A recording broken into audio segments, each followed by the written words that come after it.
time to civic engagement special that we're producing with AtlanticCityFocus.com called Where Do We Go From Here?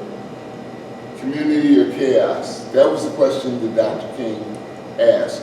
Today, we are going to be delving into issues with Tracy Thompson from Hamilton Township, and we also have Tim Alexander, who's worked in law enforcement, who is now running for state Congress here in New Jersey. We also have Terri Reese, who is also running for state Congress here in New Jersey.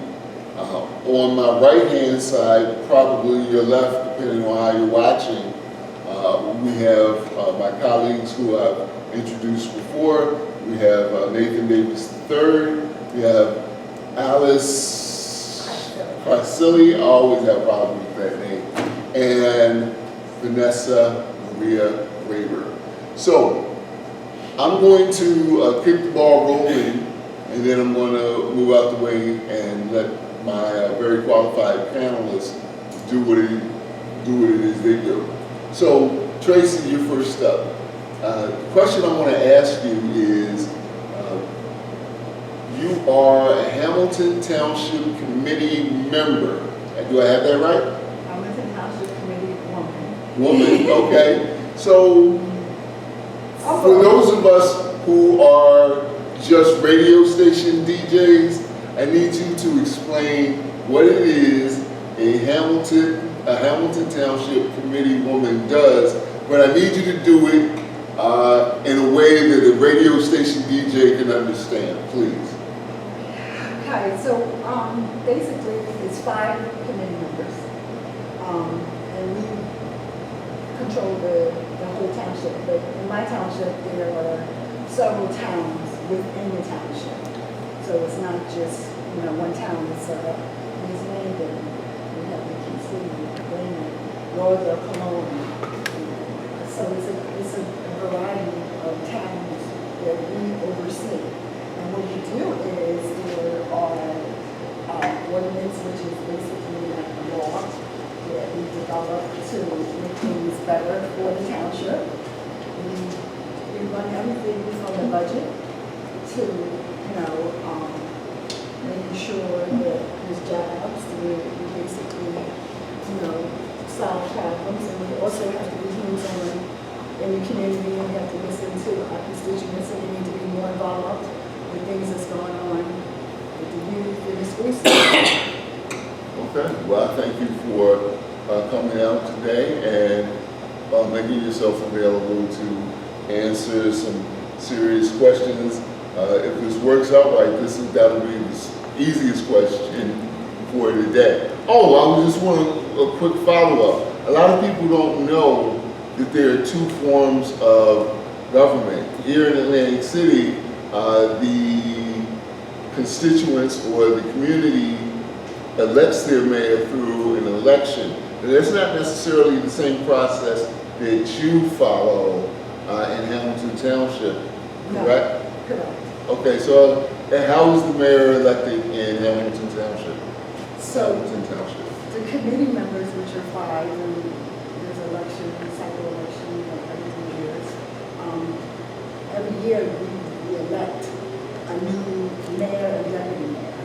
Every year? Every year. Okay. Who's elected, you don't know who's out, who's in, and there's a rotation of elections, so you always have to reward and pick a new mayor. But the people that pick the mayor are the 5 community people who vote in. The constituents don't vote for the mayor. The 5 committee members pick the mayor amongst themselves, and they pick the deputy mayor. Okay. I got questions, but not today. All right. Thank you, Tracy. Next up, next to Tracy is Tim Alexander. And you have like I said before during the intro, you have a career and you have a background in law enforcement, right? Can you tell me, in words so simple a radio station DJ could understand, what it is that a state or New Jersey State Congressperson does. Sure, and let me just clarify that, yes, I have a 27-year career in law enforcement, retired. I was also a prosecutor for the city of Philadelphia. I was a city attorney for the city of Philadelphia, and now I'm a civil rights attorney and also an activist. The role of Congress is federal, and the states are divided among the population to determine how many districts there are. Okay. New Jersey, we have 12. Okay. And as a representative of that particular district, in our case, Congressional District number 2, Okay. my job is to legislate, number 1, to advocate simultaneously is not a number 2 goal. I have to advocate for my communities, and I have to bring resources home from my communities that are going to make lives better and more safe. And that's putting it in the simplest terms I possibly can. As a radio station DJ, I understood almost every word. Which is And those words I don't understand, I'm going to go in and look them up when I get a chance. All right, ladies and gentlemen, we have Terri Reese. And I don't know if your answer would differ from Alexander's, but Ms. Reese, please explain to me in a way that a radio station DJ could understand what it is that a New Jersey State Congresswoman does, or what you would do in Congress. Actually, yeah. So my name is Terri Reese. I'm a lifelong Atlantic County resident who is also running for Congress to represent New Jersey's 2nd Congressional District down in the capital, Washington, D.C.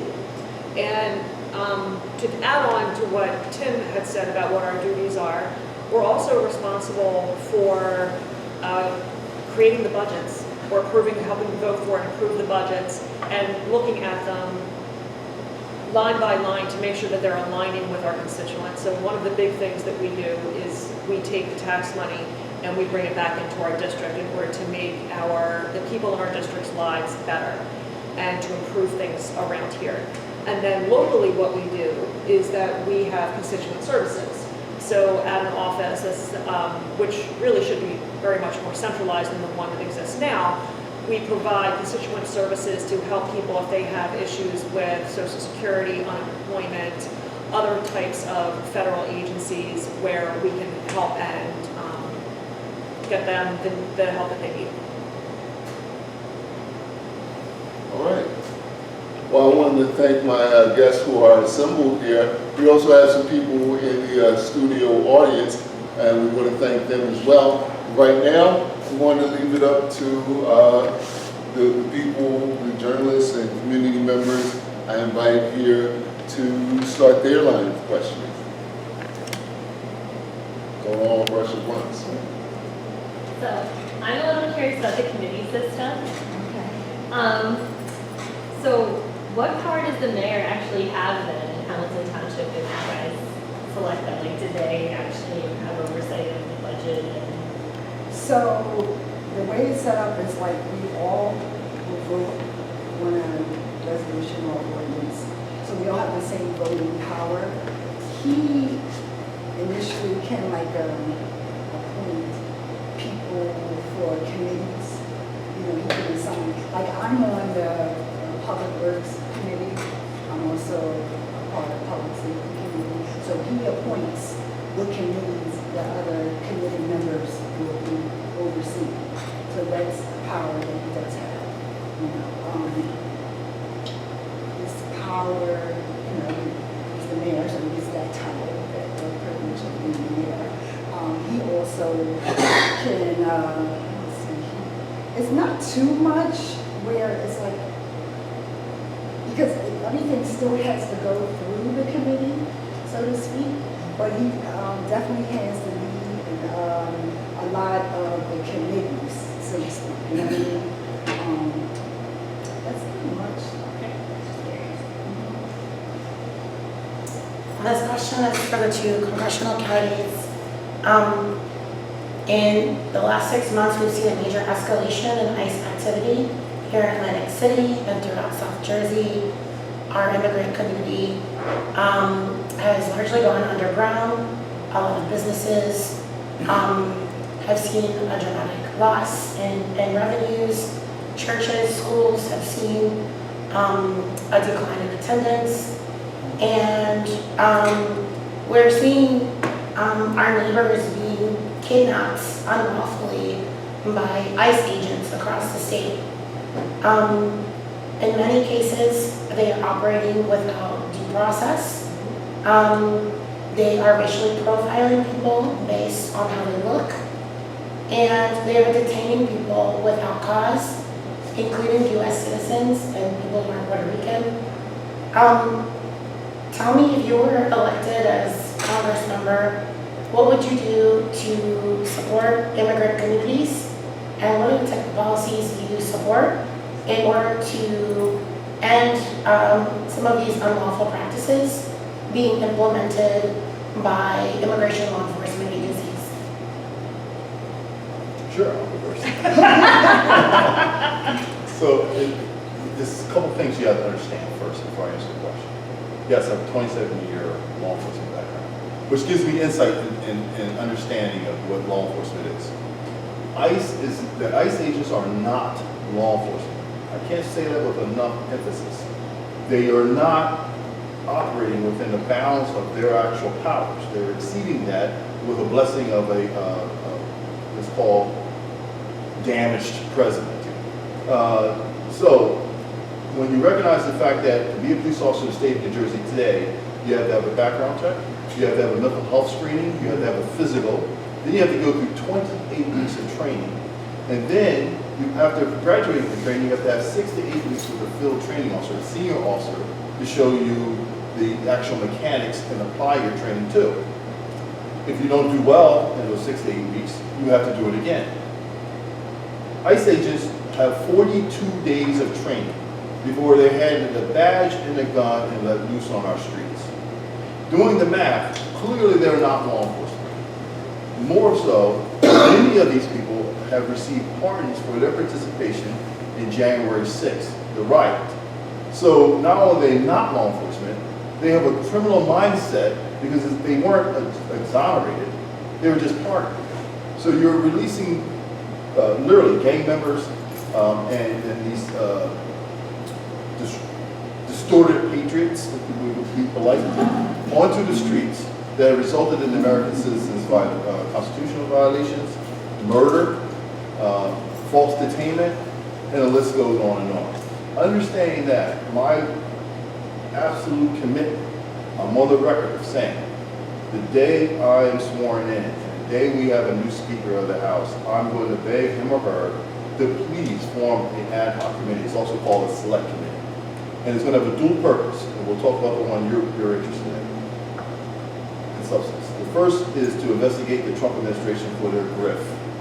The grift, by the way, is not protected by the role of the president. If you remember the Constitution decision when in his first administration they wanted to prosecute him, the decision said if you cannot prosecute Donald Trump for anything related to his office, right? But they specifically left out that anything he does as a criminal activity can be prosecuted. So Congress can't prosecute anybody, but they can do investigations. So we can talk about that a little bit later, but now to DHS. In my 10-year in law enforcement, I work gangs, homicide, and narcotics. And every time I got promoted, I just bounced around. I've done a ton of what we call kingpin style or legal style investigations, where we put the target in the middle, we put all their minion around them and all their minion around them, we start plucking them off until we get to the target. I'm going to do the same thing with Donald Trump. But with respect to DHS, there is a paper trail. There are memos, there are emails, they must be preserved.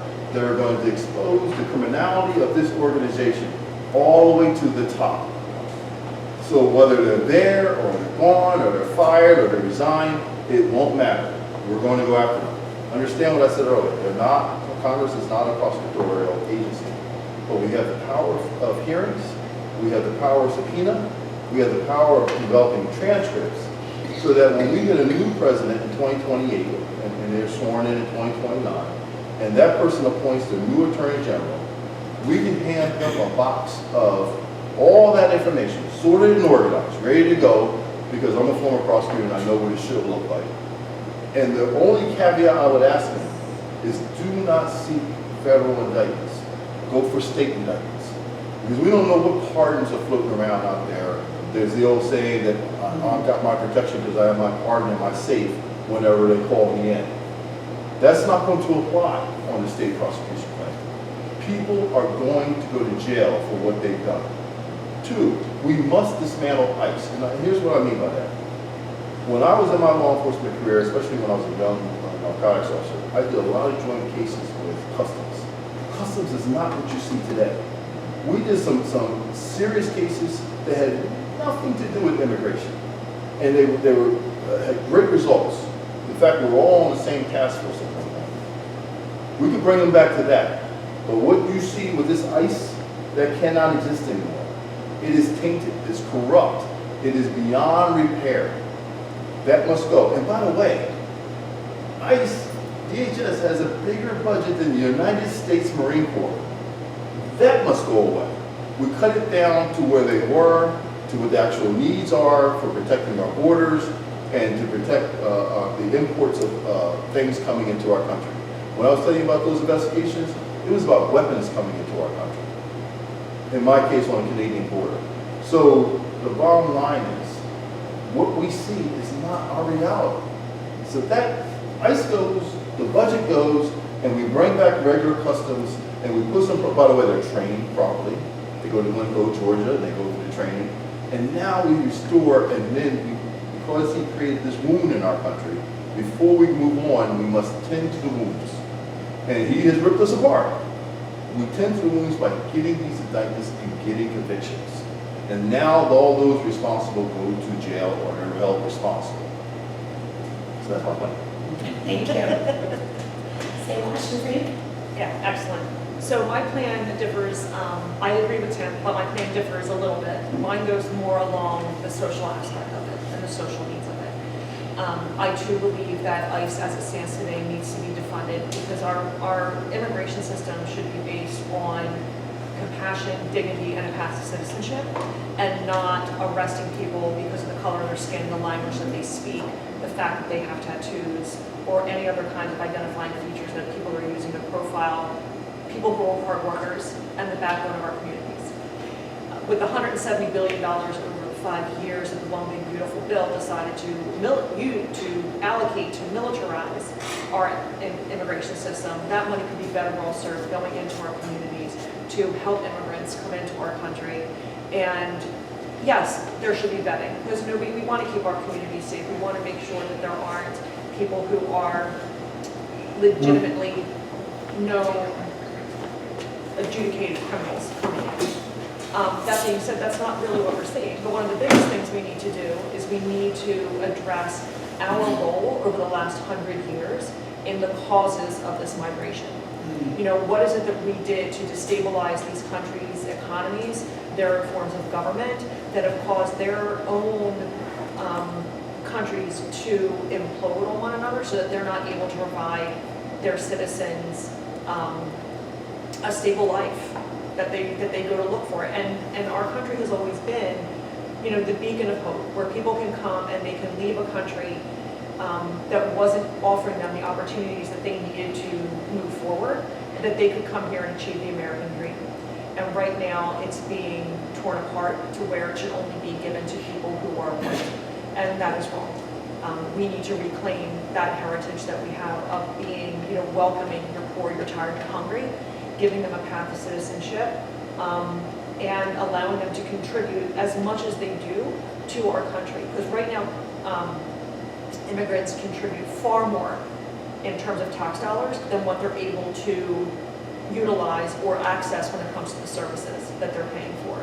And that's something that a lot of people choose not to understand or accept and really turn it around to say, oh, well, they do, well, they don't. And we need to be more human about it and really look at the humanity and not tearing people apart, giving them their due process that they have, and not shipping them off to countries which pretty much I'm equating to human trafficking, to these countries that they have no ties to at all whatsoever, and sending them there to whatever horror awaits them. Thank you. Now let's piggyback one more thing. this misconception that immigrants are flooding into our country, why we have to justify all this. Our immigration population has been 14% for years, and it has not changed. So the fact that they're lying to the American people, saying we are being bombarded with caravans of immigrants coming into the country, it is and has always been a lie. And then I have one more thing to feedback on that too, is that one of the other things that the One Big Beautiful Bill did is it took away funding for the immigration courts, the judges, the clerks, everything. So that's where a lot of people are being kidnapped, for lack of a better word. When they're going and they're following the rules, they're going into their court hearings and they're being taken from there. So we need to reinvest that money from this bloated Department of Defense budget and allow it to come back into the communities, into the immigration system, so that people who are following the path are able to continue that way. Just to let you know, this is civic engagement. Where do we go from here? And we're going to take a camera break real quick for those of you who are here. But for those of you who are listening and watching, we'll be back right after this.